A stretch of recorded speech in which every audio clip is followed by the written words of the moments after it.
Hi there, welcome to my channel where I take you on tours of tiny and unique homes. Today we're traveling all the way to Alaska to meet Brooke, an outdoor adventurer and survivalist who is actually featured on the show Alone, who's going to take us through her beautiful new VARDO build.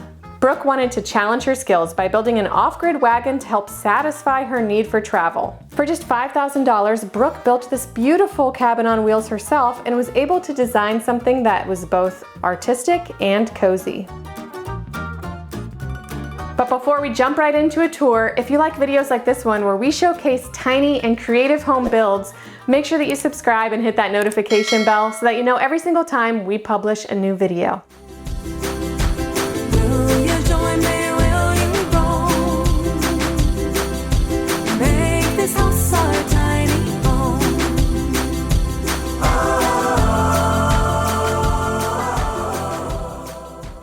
Hi, I'm Brooke Whipple, and this is Moose, and this is our VARDO! You're a heavy little dude.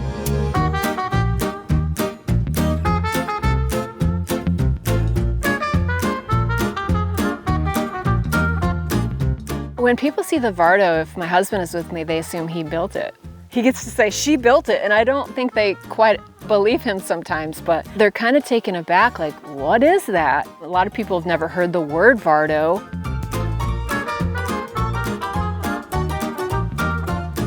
So I've been an outdoor person my whole life. Husband and I were on a show called Alone, where you're dropped off with just 10 items to survive. We did that on Vancouver Island for 7 weeks. And besides that, just this life of grabbing life by the horns and just finding adventure when you can get it. So I am a full-time YouTuber. I have a channel called Girl in the Woods. Hey guys, Brooke Whipple here. Welcome to my channel. Today I'm going to touch on kind of a different subject, peeing and pooing in the woods. It has also evolved into a lifestyle channel of freedom and chasing your dreams and off-grid living and homesteading and building cabins. So the inspiration for this build, I found a book by Chris Shaptic called Building Your Tiny House Dream, and I saw this thing, I'm like, oh, it is so awesome. I'm totally gonna go for this. And this was just another step in my evolution as a builder. I thought, I totally want to build something mobile. So the function of my VARDO is my own little space where I can take anywhere and work or just enjoy. For me, it's just this little inspirational cove. It's super cozy. It's just a joy, honestly.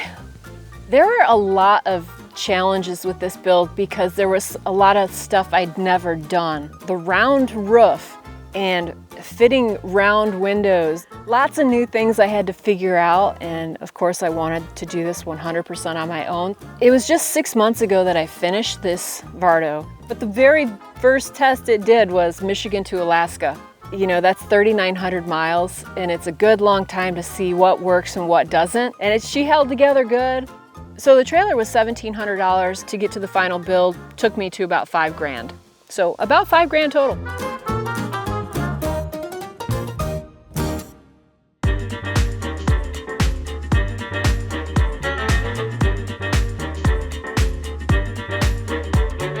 It started out as a 5x10 utility trailer, but I built over the bump outs so it's 7x10 inside.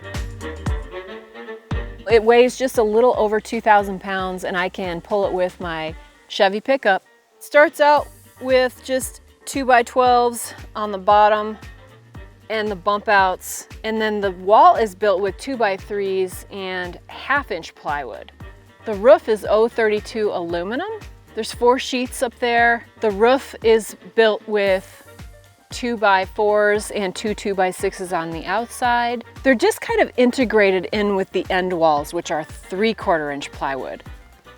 When you're doing something mobile, there's this conundrum of you want it to be really solid, but you also need it to be lightweight. So those were some considerations that had to be made. So everything is glued and screwed, including the artwork. And this is stained with an all-weather stain. It's a solid stain. I put like 2 or 3 coats on at the end of the day. These are just shed windows. You can buy these really cheaply on Amazon, and they're tempered glass. And then the artwork is just kind of what came to my head. I really love Arizona, and I just wanted an Arizona motif on this side. So I have a cameo here, that's me looking through binoculars at the scene. That probably took a week of my time, just the artwork, using a jigsaw. And it really started with the bubble window here. I was like, oh, that'd be cool to make it a sun, and then it made the Arizona side come alive. So the bubble windows are actually meant for fences, so dogs can look through the fence. And the first time I went to cut out my opening for my first bubble window, I cut the outside diameter. I can't believe what I just did. Yes. Oh no. Oh, dude. Oh my gosh. Oh my goodness. How do you replace material? It's pretty impossible. So I spent like 2 hours crafting this perfect round ring that would make up the difference, and I epoxied it back into the wall. Any other bubble window since then, anything round, I have been so conscious of cutting the inside diameter. That about broke my heart.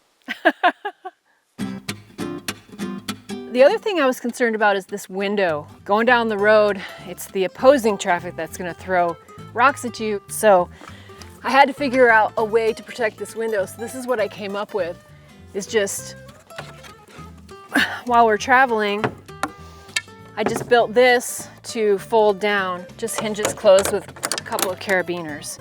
And then when we're in place, I can open it up. It's just a couple of dowels, and I cut to fit couple of little spots that it just slides into. Really a simple solution. So this side I wanted, you know, like a camping scene, like I had in my head Northern Lights. So this is me sitting by a campfire. I have the Big Dipper right here, pointing to the North Star. My interpretation of Northern Lights, it's the best I could come up with. And then just a scene of a wolf and a tree. Again, the tempered glass windows on this side for light, and this is actually goes all the way through. In the winter, I have a wood stove. So this comes out and the pipe would come in with the gasket right there. So the back is really my porch. You know, I really wanted to take time to make this special. I really took the time with this door, and this door was a nightmare. When you're custom building a door and you also make it a Dutch door, this door took a lot of energy. I wanted a window in the door. I found this really beautiful stained glass window on Etsy that I ordered from a craftsperson, so that was really cool. Again, a couple bubble windows just for the whimsy of it. I definitely wanted to have some plants back here just for color and to bring the place to life. Now, the original plans, he only had a 1 foot overhang, so I wanted 2 feet, because you can basically open this up and almost be completely dry with your door open. This door splits. You can keep this closed. This is what this little doodad is here. Keep that open and you can have your door open halfway.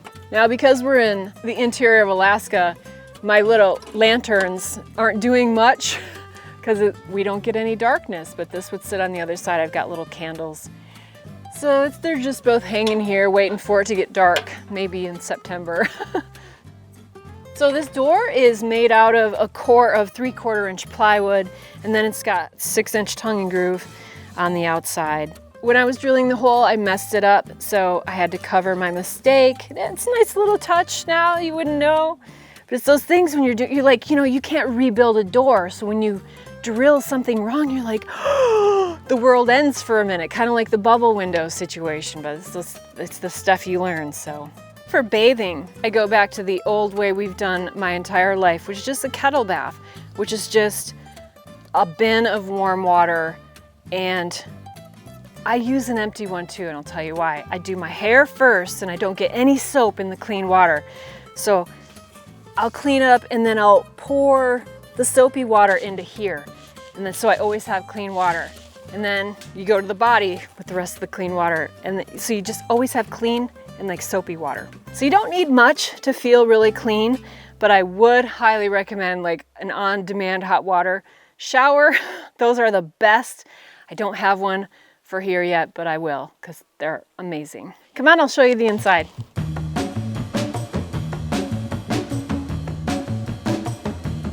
Welcome to the inside of the VARDO. I really am aesthetic. I want it to just really evoke a feeling when I come in here.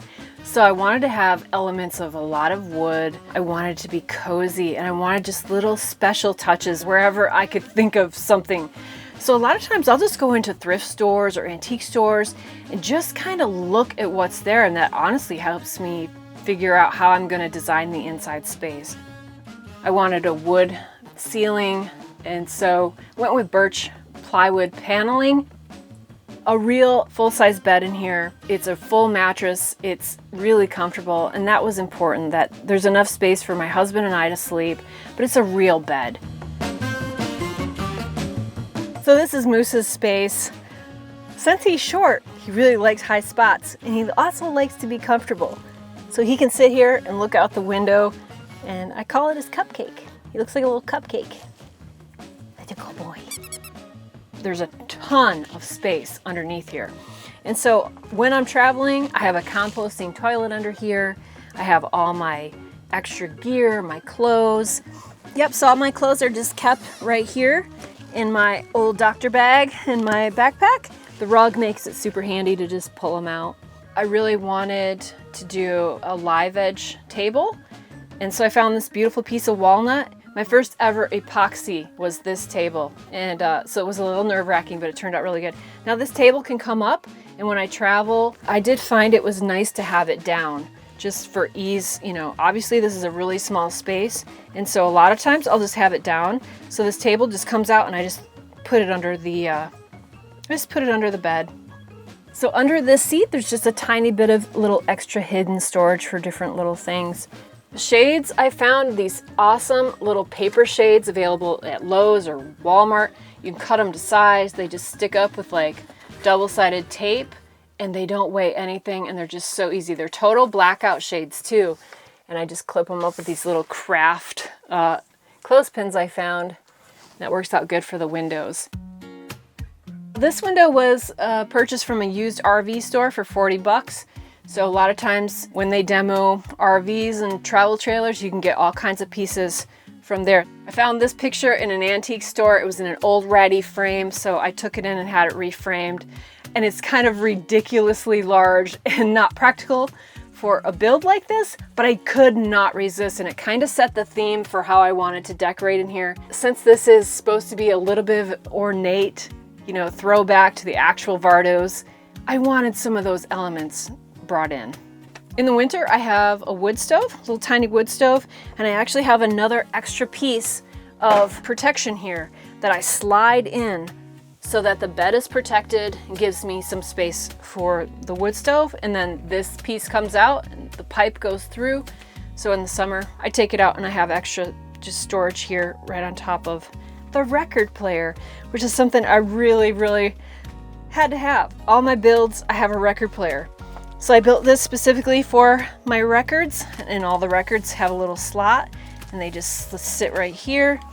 And then the record player comes out, and you just hit start, runs off of a power station. So I just love my record player.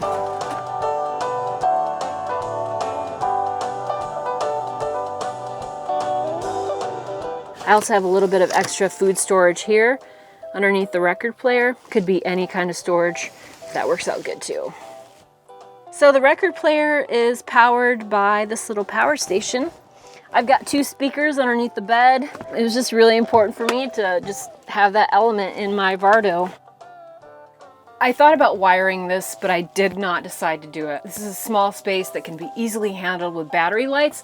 I love these puck lights for that, and the string lights. It's really all you need. So I decided not to wire it, and I have a couple just power banks that I use to power everything. I have 2 100-watt panels that easily charge my stuff in the sun. So for cooking, it's just simple. I'm a big fan of just these little butane cookers. You know, they can pretty much do whatever you need. For a sink, I have a gray water tank and a freshwater tank.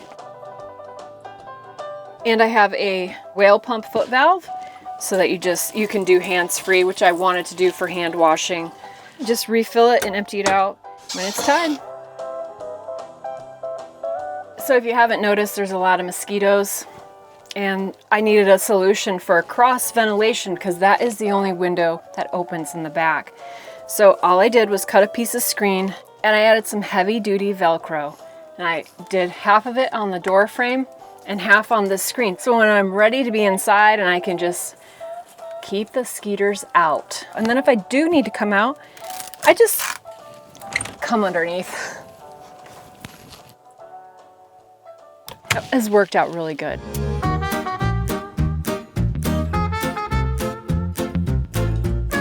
I've gotten addicted to building and I can't stop. And so I do have plans for a cabin here, and I also have plans for another mobile, a bigger, different design mobile. I've got at least 2 more mobiles in me and probably a couple more cabins. We'll see. My husband's about had enough of me, but it's a VARDO party. Yay! Thanks for watching this week's video. I hope you guys enjoyed it. If you'd like to see more VARDO or tiny home builds, make sure you check out the playlists linked in the description, and I will see you soon with another tiny or unique home tour.